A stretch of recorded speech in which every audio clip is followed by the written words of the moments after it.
이거를 읽었던 시기는 한겨울인데, 연말 한겨울인데 이거를 썼던 시기는 여름인 것 같더라고요. 그래서 네.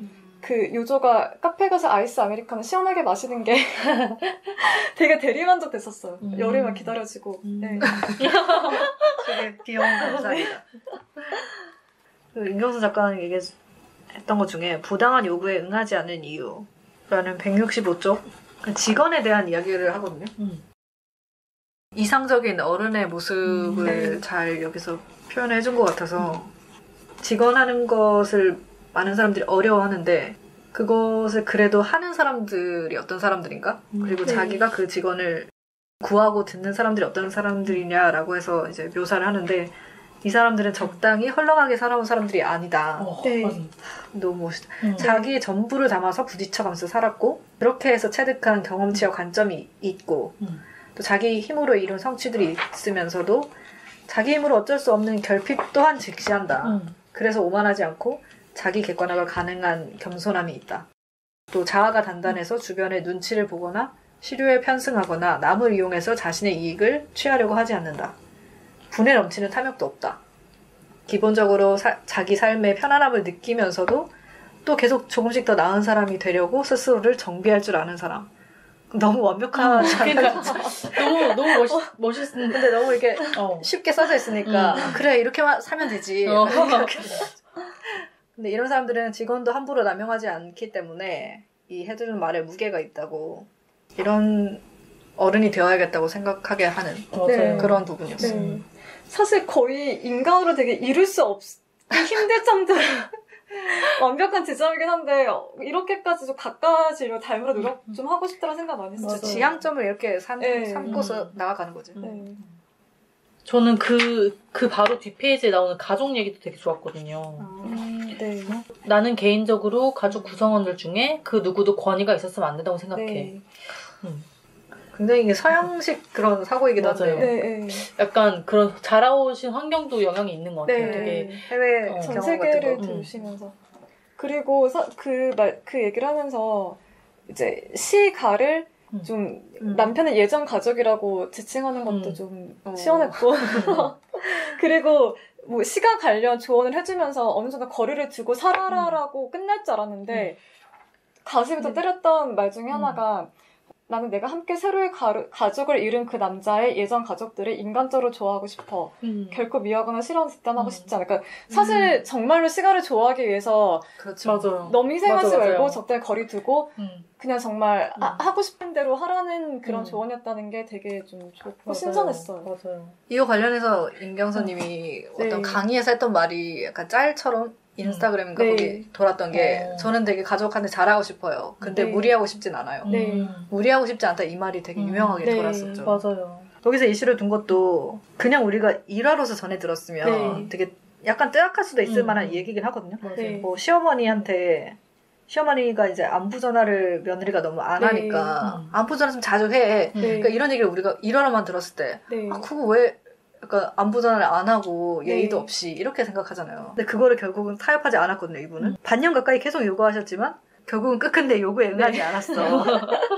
그러면서 이런 것들이 강요해서 될 일이라면 더 큰 문제 아니니? 전 이렇게 이런 자기 입장을 고수할 수 있다는 것 자체가 너무 멋있는 것 같아요. 사실 타협하기 되게 쉬운데 내가 한번 타협하면 다 좋은 건데 타협하고 말지.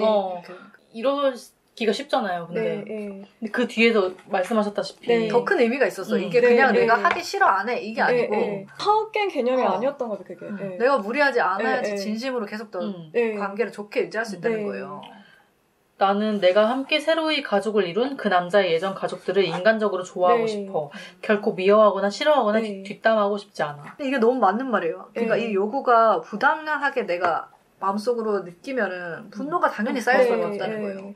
그런 관계는 문제 생길 수밖에 없고 당연히. 그런 예시를 우리가 얼마나 숱하게 많이 보세요. 그러면서 그걸 또 말은 못하니까 또 혼자서 이제 벙어리 낸 것은 하면서 또 분노가 쌓이고 대물림 되고. 너무 공감됐던 게 상대가 원하는 대로 하기 위해 내가 무리해서는 안 돼. 모든 인간관계에 해당되는 진리지. 이거 맞아. 정말 시가와의 관계뿐만이 아니라 진짜 친구 관계든 뭐 부모 자식 관계든. 맞아요.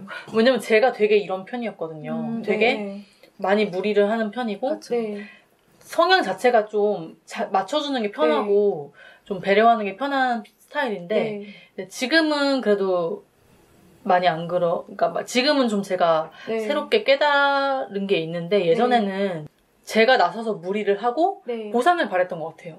그게 문제예요. 보상을 안 바라고 진심을 그냥 내가 정말로 해주고 싶었던 거였으면 뭐가 안 돌아와도 그냥 똑같이 좋아야지. 근데 그게 아니었던 거예요, 사실은. 근데 저는 이제 보상이 돌아오는 것까지가 좀 약간 당연하다고 생각했던 거죠. 그래서 이제 그게 무리했다는 증거죠. 무리했어. 그때 나는 무리라고 생각하지 않고 그냥 이렇게 하는 게 당연한 거지라고 생각을 했는데 근데 당연한 게 아니었던 거예요. 나한테 돌아오는 게 없을 때는 나 진짜 분노가 쌓이더라고요. 배신감 느끼죠. 정말 내 맘대로 되는 게 하나도 없고 왜 이 사람은 나한테 이렇게 해주지 않을까 하면서 근데 이제 나중에 몇 년이 지나고 생각을 해보니까 사실은 그 사람은 잘하지 않았어. 그걸. 우리가 부담스러웠을 수도 있어. 그럴 수도 있고 사실은 그냥 그 사람이 해달라고 해서 한 게 아니고 내가 좋아서 한 건데 그러니까. 그 보답까지 바라는 거는 너무 그거야말로 정말 무리했던 거다. 기준 자체가 타인에게 가했으니까 그랬던 것 같아요. 문제는. 그러니까 내가 나를 기준으로 삼았으면은 그렇게 무리할 필요도 없었고 내가 좋은 만큼만 하고 뭐 그랬으면 되는데 이제 이렇게 하면 그 사람이 좋아하겠지라고 이미 애초에 타인한테 기준이 가했었기 때문에 그 사람이 내가 완벽히 될 수도 없으면서 그 사람의 생각을 다 알고 있는 양 짐작을 막 해버리고 그래서 어릴 때는 좀 그런 거에 있어서 사람들한테 좀 서운함도 생기고 막 그랬는데 성숙해가고 있군요. 근데 이분 남편도 괜찮은 것 같아요. 그러니까 제사가 싫다고 남편에게 고백했더니 남편이 뜻을 존중해줬다. 체면이나 효심 등 다른 명분보다 우선 자신의 가장 소중한 사람이 고통스럽지 않아야 한다고 생각했대. 맞아. 이 정도면 뭐 아주 임경선 작가님이 남편분 제가 영화나 소설할 때 제가 매력을 느끼는 캐릭터 뭐 다양하게 있지만 그 중에 한 유형이 있는데 인생에서 뭐가 정말 중요한지 아는 사람들한테 매력을 느끼는데 이 두 분이 좀 그런 사람들인 것 같아요. 맞아요. 가부장제가 이제 시대가 많이 바뀌어가고 있긴 하지만 그래도 아직까지 팽배하긴 하잖아요. 우리 부모님 세대 같은 경우는 특히. 근데 이렇게 어떤 그런 전통이나 명분을 위해서 소중한 사람을 희생시키는 그런 문화가 아직까지도 많은데 이렇게 생각하는 사람을 만났다는 것 자체가 되게 축복이긴 하지만 축복이라고 말하는 게 좀 씁쓸하긴 하네요.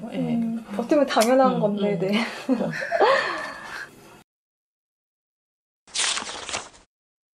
아까 묘연님이 잠깐 얘기하셨던 게 줄리언 반스의 연애의 기억에 나온 내용이었죠. 맞아요. 사랑을 더하고 더 괴로워하겠는가? 아니면 사랑을 덜하고 덜 괴로워하겠는가? 그게 단 하나의 진짜 질문이다. 라고 나는 결국 생각한다. 저는 이 줄리언 반스 책을 읽어보고 싶어졌어요. 저도요. 맞아요. 많은 사람들이 그랬어요. 이 두 개밖에 없다는 거죠, 결국은. 그러니까 선택지가 둘 중에 하나라는 거죠. 사랑을 더하고 안 괴로울 순 없다는 거죠. 근데 그걸 모두가 바라지만. 그래서 조금 저는 오히려 이 챕터를 읽으면서 좀 저한테 용기가 생겼던 것 같아요. 저는 개인적으로 되게 성격 자체도 그렇고 좀 겁이 많은 편이거든요. 일단 미리부터 좀 겁내고 좀 항상 그랬었는데 어떤 새로운 관계가 시작되려고 하면 그 순간에 집중하는 게 아니라 내가 알 수 없는 그 상대의 마음을 내가 예측해서 앞으로 어떻게 될 것인가 오히려 그런 쪽에 좀 더 걱정인형처럼 그렇게 초점이 맞춰져 있었던 것 같은데 사실 비혼주의가 생겨난 것도 사실은 그런 게 되게 크잖아요. 그러니까 그냥 혼자서 누릴 수 있는 그런 안락함과 편안함 그런 걸 택한 거잖아요. 둘이 함께 할 때 그런 어떤 불편함과 리스크를 이제 제거하고 약간 용기를 얻을 수 있겠지. 이런 걸 보면서 어쨌든 괴로움이 동반되는 건 너무 당연한 것이기 때문에 그런 괴로움이 찾아왔을 때도 섣불리 뭐 누구 탓을 하거나 내가 뭔가 못나서 자꾸 이런 경험이 반복되는 건가? 이렇게 자기 탓을 하기도 쉽고 그런데 맞아. 그런 거 하지 않게 되고 이게 원래 이치가 이런 것이구나 이렇게 받아들일 수 있는 거지. 오히려 또 되게 여유가 생기고 좀 용기가 생기는 나한테만 이런 게 아니고 원래 그런 거구나. 근데 이런 거를 좀 가르쳐줄 데가 없어. 교육을 해야 되는 것 같은데 너무 이런 교육을 받을 기회가 없으니까. 없죠, 그리고 미디어에서는 오히려 그 반대를 많이 학습시킨다고 생각해요. 드라마 같은 것도 사랑이 이루어지는 과정까지만 그리잖아요. 네. 그 이후의 것을 진짜 현실을 안 보여주기 네. 때문에 그 앞에 어떤 판타지라고 해야 되나? 그런 네. 것들만 잔뜩 주입시켜놓고 네. 정작 진짜로 해결해야 되고 알아야 될 네. 것들은 아무도 얘기를 해주지 않는다는 거죠. 또 슬펐던 것 중에 하나가 이제 이렇게 좋은 책도 읽고 이렇게 막 이런 경험도 많다 보니까는 많이 사랑하고 많이 상처받는 쪽을 택할 준비가 되어 있는데 근데 사랑이 쉽게 오지 않더라고요. 많이 사랑하고 싶은데 사랑에 좀 잘 빠지지 않더라고요. 그게 좀 슬펐어. 그거 네. 요전님도 얘기하잖아요, 나중에. 네. 자기가 그렇게 뭔가 약간 네. 방어적인 그런 얘기를 하는 이유 네. 중에 하나가 그거 사실 선택하실 문제가 아니라고 또 요즘 저는 늘 사랑에 빠지고 난 네. 이후에 괴로움 이전에 사랑에 빠지는 경험 자체의 어려움 때문에 괴로워요. 맞아요. 그게 자체가 쉽지가 않아요. 그 경험 자체가. 근데 저는 이거 읽으면서 보림님 생각나긴 했어요. 예전에 그런 얘기 하셨던 것 같아가지고. 근데 많은 분들이 동감하실 거예요. 네. 그렇죠? 이 마지막 문단에 보면 슬퍼요. 내 감정에 충실해보기도 전에 마음의 일대를 엉근거리며 의심하고 있는 게 그러다 식어버린 애초의 감정을 망연자실 바라보는 게 맞아. 너무 공감 갔어요. 그러면서 또 약간 자기 탓을 하는 분들도 많더라고요. 내가 뭔가 네. 마음을 잘 열지 못하는 사람이라서 사랑에 빠지기도 더 어려운 건가? 이렇게도 많이 생각하고 뭔가 그게 복합적으로 그런 것 같아요. 근데 이게 두 사람이 하는 거니까 네. 내 탓이라고 하기에는 조금 무리가 있긴 네. 하죠. 결국은. 관계나 연애가 아니어도 관계 관련 문제는 절대 한 사람만의 문제라고 맞아. 근데 너무 쉽게 우리는 걔가 이상하네 이렇게 하기 쉽잖아요. 그거 관련해서 좋은 연애란 무엇인가 이런 얘기 할 때 임경선 작가님이 하는 게 좋은 연애 나쁜 연애가 어딨냐고. 네. 연애 중에 좋았던 기억과 나빴던 기억이 있을 뿐이지. 너무 공감했어요. 색사이다. 맞아. 너무 공감하잖아요. 그러니까 그렇게 뭔가 지지고 볶는 경험 때문에 힘들어서 헤어지고도 힘들어하는 네. 이유가 그거잖아요. 좋았던 기억은 또 있으니까 네. 당연히. 그러니까 그게 현실인 거죠. 완벽하게 동화같이 그런 완벽한 사랑이 있고 완벽하게 쓰레기 같은 사랑이 있고 이런 게 아니라는 거지. 너무 우리는 극과 극으로 분류하기를 좋아하니까. 맞아.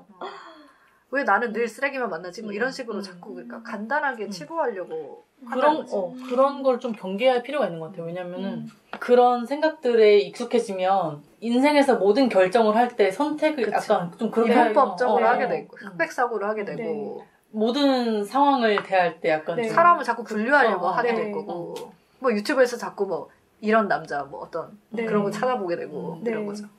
사실 그거 좋은 연애 나쁜 연애 나누는 기준도 끝에 성공했냐 결혼했냐 안 했냐가 대부분인데 사실 인생에 그 수많은 연애를 해도 결혼까지 가는 게 한두 번밖에 안 되잖아요. 재혼까지 한다 하더라도. 근데 그렇다고 10번 연애해서 한 번 결혼하고 9번 헤어졌다 하더라도 그 9번 연애가 다 나쁠 수는 없는 거일 텐데. 맞아요. 그거 네. 너무 큰 그거는 너무 판타지예요. 결과 위주인 것 같아요. 그냥 정말 현실적으로 우리가 바라봤을 때 그 결혼한 나이대쯤에 만나고 있는 사람과 네. 헤어지기 전에 결혼하는 거잖아요. 네. 그냥. 가장 사랑했던 사람과 결혼하는 것도 아니고 그냥 너무 큰 의미를 네. 부여할 필요도 없고. 네. 사실 중간에 두 분이 좀 싸우는 것도 기대를 했었어요. 왜냐면 서로 너무 사람의 깊은 우정을 나누는 것도 없는 일인데 싸울 때 다시 화해하는 것도 되게 드문 일일 거라 생각했기 때문에 그런 거는 가장 없을까 약간 기대를 했었는데 이렇게 싸우신 것 같진 않더라고요. 싸우기에는 둘 다 너무 성숙한 사람인 것 같아요. 네, 맞아요. 그렇게 가기 전에 뭔가 네. 해결을 볼 것 같아요. 오히려 그거를 되게 유머로 활용하지 않았어요? 네. 그런 우리가 의가 상하더라도 절교를 하더라도 30회는 마치고 하자. 네네. 너무 멋있는 사람들이지.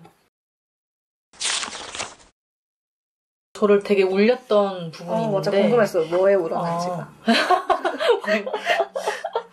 저는 그 52페이지거든요. 아무튼 요조야, 나는 가끔 네가 조금 덜 퍼주고 더 못돼질 필요가 있다고 생각하지만 한편으로는 너의 그런 개방성이나 차별하지 않은 평등주의적 태도가 너만의 어떤 부드러운 결을 만들어낸다고 생각해. 생각해보렴. 만약 요조가 자신이 가진 자원을 얄짤없이 관리하는 데 능한 사람이었다면 너의 목소리는 결코 지금의 그 나른하고 다정한 목소리가 아니었을 거야. 남들보다 조금 더 마음이 해퍼서 조금 더 손해보고 상처 입는다 해도 그래도 역시 줄 수 있는 사람, 주는 법을 아는 사람은 더없이 근사한 거 아닐까 라는 부분이 있는데 네, 저도 이거 너무 좋았어요. 네, 진짜 저는 사실 왜 제가 울었냐면 들으니까 더 좋네. 제가 이런 말을 좀 듣고 싶었거든요. 그런 거 있잖아요. 내가 은근히 애를 쓰고 있고 은근히 사람들한테 인정받고 싶은 부분이 있는데 그걸 내 스스로 드러내기 좀 부끄러워. 근데 누가 알아줬으면 좋겠는데 사실 그걸 누가 타인이 스스로 알아주기에는 힘들잖아요. 근데 그걸 딱 알아줘 주니까 이렇게 알아차려주는 사람이 있다는 게 되게 요조님이 좀 부러웠고 이 부분에서 사람에 대한 애정이 되게 깊으신 분이라는 걸 좀 깨달았던 것 같아요. 와인 한 잔 먹고 들으니까 약간 울컥하는 것 같긴 해요. 아, 그래요? 읽을 때는 몰랐었는데. 그리고 요즘에는 이렇게 마음이 해프거나 더 손해보고 한 사람들을 안 좋게 또 보는 그런 상황에서 없기도 할 뿐더러 되게 안 좋게 또 보잖아요. 그렇게 바보처럼 살지 마. 보통 다그치고 그런 분위기인데. 그러니까 이거 보면서는 아까 우리가 임경선 작가님이 사회생활도 왠지 잘했을 것 같다라고 했던 게 이런 부분이 아닐까 싶어요. 이런 부분까지도 더 한 발 더 나아가서 생각하고 짚어주고 따뜻하게 얘기해줄 수 있는 그런 게 있으니까 매사에 이렇게 막 칼같이 정확하게만 한 게 아니라 그런 인간적인 부분이 있어서 그리고 그 줄 수 있는 사람이 더 멋있다 이 부분을 보면서는 얼마 전에 유튜브에서 연애할 때 뭐 갑이 되는 방법 뭐 이런 거를 자꾸 물어보는 사람이 있대 사람들이 그런 거 되게 많이 찾아보는데 사실은 그거를 찾아보는 게 오히려 갑이 못 되는 방법이라는 거죠. 저도 그거 봤어요. 그게 너무 공감 가야 돼. 말 아니야? 길게 봤을 때 전체적으로 봤을 때는 오히려 내가 을처럼 뭔가 행동을 했다거나 그 관계에서 을이 된 것 같이 했더라도 그 관계가 끝났을 때는 오히려 그 을이었던 사람이 최선을 다했기 때문에 그 사람은 미련이 없어요.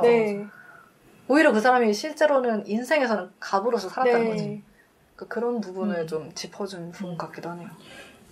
사실 제가 살아온 그런 어떤 패턴? 그런 걸 돌이켜보면은 그냥 제 성향 자체가 갈등 상황을 되게 싫어하고 그냥 내가 조금 손해보고 마는 게 좀 편하고 그러다 보니까 그랬었어요.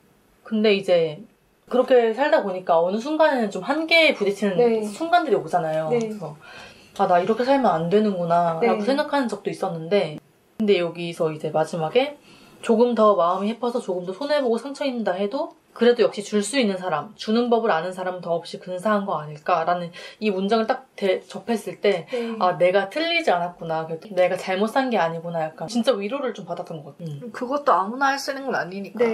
정말. 경험상 모든 사람이 그랬던 거 아닌데 이런 사람들이 그냥 줄 게 더 많아서 많이 베풀고 많이 주는 경우를 많이 봤었거든요.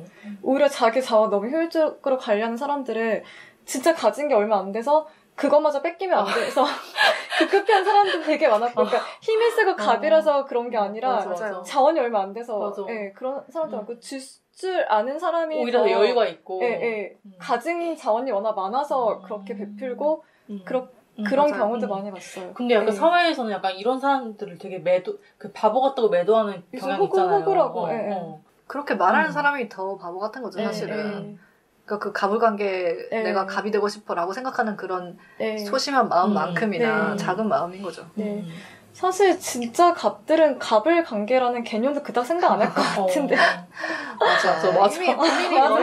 이미 여유가 있기 때문에 굳이 내가 이건 을이 되는 게 아닐까 이런 생각을 한다는 자체가 이미 을이 되어 있는 거예요. 임경선 작가님이 요조님한테 미래에 대해서 불안해하잖아요. 프리랜서니까. 그런 분한테 중요한 건 도중에 놓아버리지 않고 계속 해나가는 것이 아닐까? 그냥 관심을 꾸준히 갖고 그 안에서 내가 확장할 수 있는 것인가가 중요한 것 같다. 보통 우리는 내가 이걸 했을 때 이게 성공할 수 있을까를 고민을 하잖아요. 그걸 고민하다가 두려움이 너무 커지니까 스스로 먼저 놓아버린단 말이죠. 그럼으로써 그 일이 중단되고 그 일은 실패로 라벨링이 붙여지는 그런 거있을 때는 생각이 들더라고요. 내가 성공할 때까지 하면 하는 거지. 약간 비 올 때까지 하는 비우제처럼. 그런 느낌이. 절대 실패 안 한다고 해서 비 올 때까지 비우제 지내기 때문에. 약간 그런 맹목성도 좀 필요한 거죠. 누가 완벽하게 뭐 시나리오를 던져주는 것도 아니고 바로 내일 어떤 일이 일어날지도 모르고. 임경선 작가님 151페이지 보면은 이게 지금 임경서 작가님과 유조가 어느 정도 마흔 언저리 좀 친해질 수 있는 비결이었던 것 같기도 한데 나는 사실 사적인 인간관계에서는 머리를 전혀 쓰지 않아. 이게 선을 넘는 것인지 영역을 침범하는 것인지 상대를 서운하게 하는 일인지 주제 넘는 오지랖인지 미리 이리저리 고민을 안 해. 이런 부분이 이거를 신경 쓰는 자체가 어느 정도 공적인 인간관계라고 해야 된다는 말이 좀 인상 깊었거든요. 이게 어른들이 친구를 못 사귀고 어른들이 어느 정도 관계에 선이 그어질 수밖에 없는 이유라고 생각을 하기 때문에 이거를 정말 뛰어넘는다면은 나이랑 상관없이 정말 친밀한 그런 관계를 가질 수 있지 않을까 생각을 했었어요. 맞아요. 그리고 그 뒷페이지에 나오는 게 나의 말이나 행동에 대해 상대가 나를 어떻게 생각할까 전전긍긍 걱정하지 않아도 되고 내가 뜻하지 않게 상대에게 상처를 주었다 해도 상대가 그것에 대해 바로 내게 투정할 수 있고 나는 저 사람한테는 상처받아도 돼 라고 생각할 수 있는 관계. 그런 관계에서 비롯된 신뢰감은 무척 귀한 거야. 이 부분 되게 인상 깊었어요. 네. 나는 저 사람한테 상처받아도 돼. 얼마나 용감한. 네.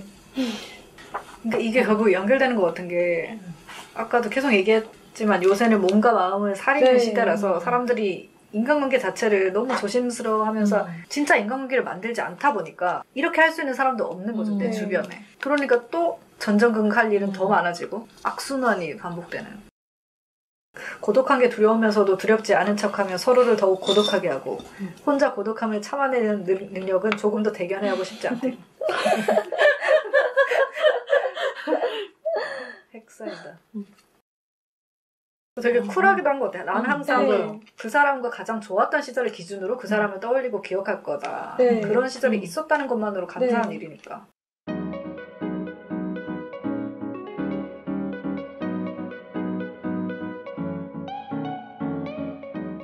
페이 협상법 재미로 한번 얘기해볼까요?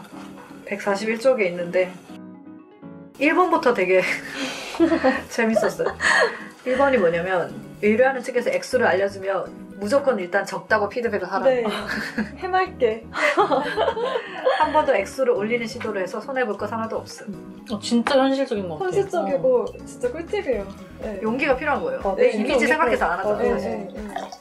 내고 하려다가 관두라고 할 정도면 네. 애초에 나는 대체 가능한 인물이었다는 네. 뜻이다. 그 말이 맞죠. 쿨하게 사실. 넘겨라. 네. 2번이 상대가 페이를 결정할 수 있는 직급이면 협상이 유리하니까 좀 더 네. 과감하게 질러보고. 이거 정말 회사 생활 해본 그러니까. 사람만이 알 수 있는. 최대한 10만 원까지도 다 올려봤자 쪼잔해 보일 거 걱정하지 말고. 왜냐면 사람들은 그렇게 깊게 생각하지 않는 일이 지나가고 나면 다 까먹으니까. 그리고 뭔가 프리랜서 입장에서 되게 저자세일 경우가 많잖아요. 근데 사실 그냥 노동력과 자본을 교환하는, 동등 교환하는 거잖아요. 동등한 그런 관계인데. 조심해야 할 것은 돈 외에 다른 대가로 나의 노동을 퉁치기. 약간 이 현물 제공하고 막 이런. 밥 한 번 근사하게 살게요. 진짜 너무 싫은거든. 밥 한 번 무슨 내가 너랑 밥을 왜 먹어야 돼 이렇게. 그 자체가 노동일 텐데. 그거야말로 돈을 받고 돈 받고 먹어야 될 텐데. 밥이 맛있어봐야 얼마나 맛있을거든요. 그것도 불편한 사람과 밥 먹어주고 대화까지 나눠줘야 한다니. 연민으로 재는 기부? 이런 거 하면 안 된다. 근데 참 이런 게 중요한 게 내가 물러서면은 그 업계 자체가 그게 약간 관행처럼도 변하잖아. 그리고 내가 뭔가 나중에 후회할 것 같은 액수면은 타협하지 마라.